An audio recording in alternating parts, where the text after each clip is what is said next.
Real Madrid beat Osasuna yesterday 1-0 at the Bernabeu in a very, very poor showing from Los Blancos. I made a video about it, reviewing the game. It was not good. It was not good. Besides one or two few little sparks here or there, it was just a very, very bad game from Real Madrid. But the biggest story of the night probably comes just a few yards off the pitch on the bench with Rodrygo Goes, because he came nowhere near the pitch. Even when, and this is the most telling point, and this is the thing we're going to talk about, and this is probably the reason I'm making this video, because I've already kind of addressed Rodrygo's situations a few times, but the most telling point was the fact that Xabi Alonso took off Vinicius Jr, but in place of Vini, brought on Gonzalo Garcia. I think that was literally the club and the higher-ups in Xabi Alonso's ear telling him, you are going to do exactly that. You're going to swap Vini out, you're going to change him, and you're going to put on someone else in place of Rodrygo. Because we need to send a message to Rodrygo that he needs to get out. Now, Real Madrid, the thing is, we're not like Barcelona. Real Madrid don't get the journalists that are on their payroll and are on their side and are part of the club's basically employment line to put out stories and badmouth the players and do whatever they can to make the players look bad in the press and in the world so they can leave the club and be forced out. We don't do that. But what we do is if we don't want a player, we do take them out of the club one way or another. Or we're very, very clear and blunt with the player and tell them, look, we don't want you, or we're happy to listen to offers for you, or we are looking to move on without you. It happened with Iron Robin in 2009 when Cristiano Ronaldo, when Karim Benzema, when Kaká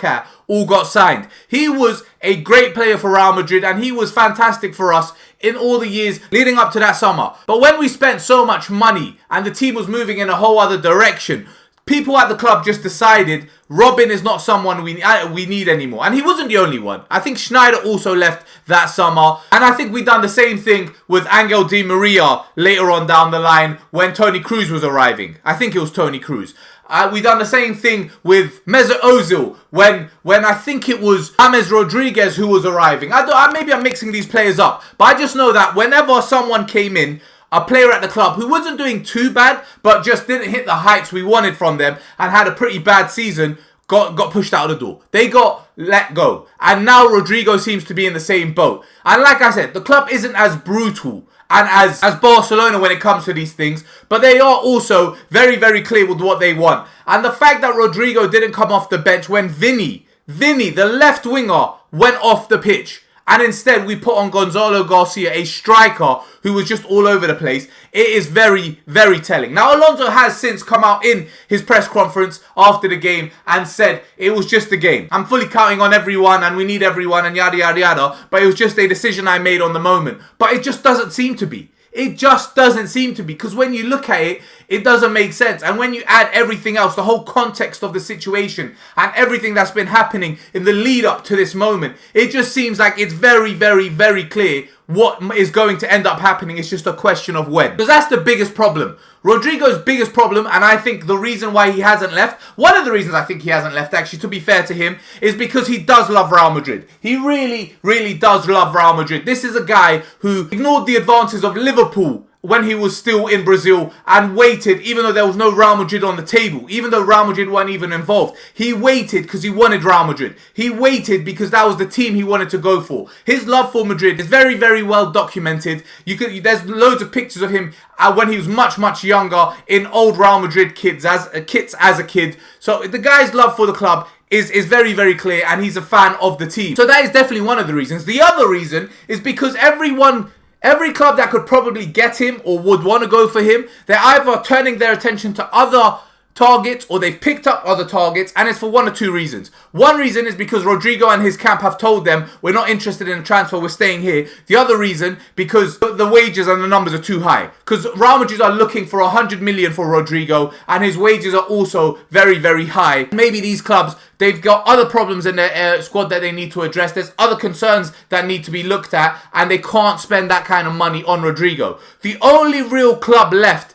that looks like they might, well, actually, there's two. There's Liverpool and Man City. Liverpool, again, obviously, they're going over after Isaac, But if that doesn't materialise, who's to say they won't turn their attention to Rodrygo later on in the window? That can happen. If they see that Newcastle is playing hardball or Newcastle can't sign a replacement and they're sticking with Isak for the season or they're holding on to him, then what is Liverpool going to do? Because we know that Liverpool is lacking in attackers. They've sold loads of attackers and their numbers up top are much smaller than they would want them to be, I'm presuming. And Rodrygo is a name that's on the table. So I'm thinking if that doesn't happen later on in the window, they might be a contender once again. But more so than them is Man City. Now, Man City's pursuit of Rodrygo is very, very well documented that it's hinging on Savinho and his move to Tottenham. And that looked all but set. That looked like it was done. It looked like he was out the door and he was on his way to Tottenham. But I've heard mixed reports. It's either Pep Guardiola or one of the board members. But from what I've heard and what I understand, it's Pep Guardiola more so. He, on the last minute, vetoed the deal. He said no. He said, I don't want it. We don't want to let him go. I don't want to sell Savinho. We want to keep him. They cancel the deal. And Man City listened to Pep Guardiola. When Pep Guardiola says something, Man City and their higher-ups listen to him. It's one of the reasons he's been at the club for so long. Because the club actually listen to him and do what he wants. So, with that not happening, before today's game, or yesterday's game, I should say, sorry. Before the game and before this decision from Xabi Alonso, I thought that was the biggest hint that Rodrygo is staying, and Rodrygo has told Pep specifically and Man City that he has no interest in making a transfer. But now once again, with this decision from Xabi Alonso, it's got me thinking, hold on, Real Madrid have either heard about this and they're trying to force his hand and tell him, look, you can stay, but this is how it's going to go, or Xabi Alonso is just being very, very clear, and Real Madrid being very, very clear, this is how it's going to be. You can stay, we're happy for you to stay, we're not forcing you out, but this is your order, and